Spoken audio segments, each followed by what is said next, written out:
पाण्यातून बाहेर काढला विंचवाला आणि आता आपण सुरक्षित आहोत, पाण्याच्या बाहेर आलोत असं समजल्यानंतर विंचवाने आपला कार्यक्रम दाखवला. काय केलं नाही? हा, रामकृष्णारी म्हणला.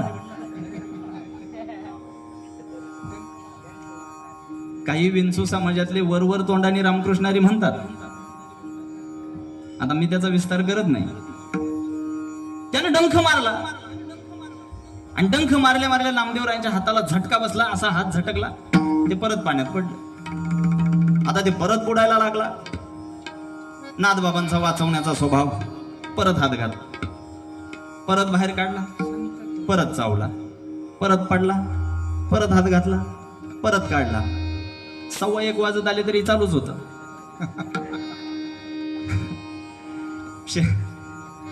शेजारी एक माणूस हे सगळं बघत होता. तो म्हणला, महाराज 1:15 वाजले तरी तुमचा विंचू वाचवायचाच कार्यक्रम चाललाय.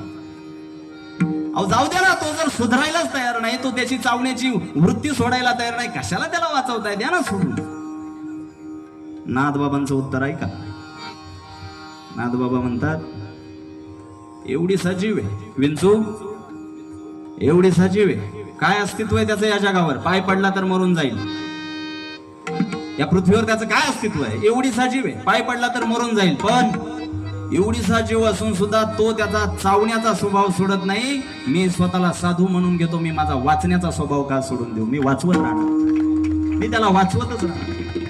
तो एवढी सजीव जर चावण्याचा त्याचा स्वभाव सोडायला तयार नाही तर मी माझा वाचवायचा स्वभाव का सोडू? हा खांब आहे भागवत धर्माचा, हा खांब आहे. जनार्दन एकनाथ खांब दिला, भागवतासारखा मजबूत खांब त्यांनी आम्हाला दिला. पुढे पाया झाला, विस्तार झाला. आता खांब उभा राहिला. आता वेळ आली बाबा,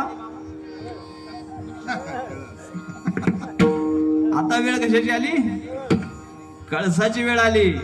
आणि या भागवत धर्माचा, या वारकरी संप्रदायाचा कळस म्हणून कोणाला जागा मिळाली याचा जर प्रश्न विचारला तर ते एकमेव नाव येतं आणि ते नाव म्हणजे तुका झाला से कळस, तुका झाला से कळस, तुका झाला से कळस,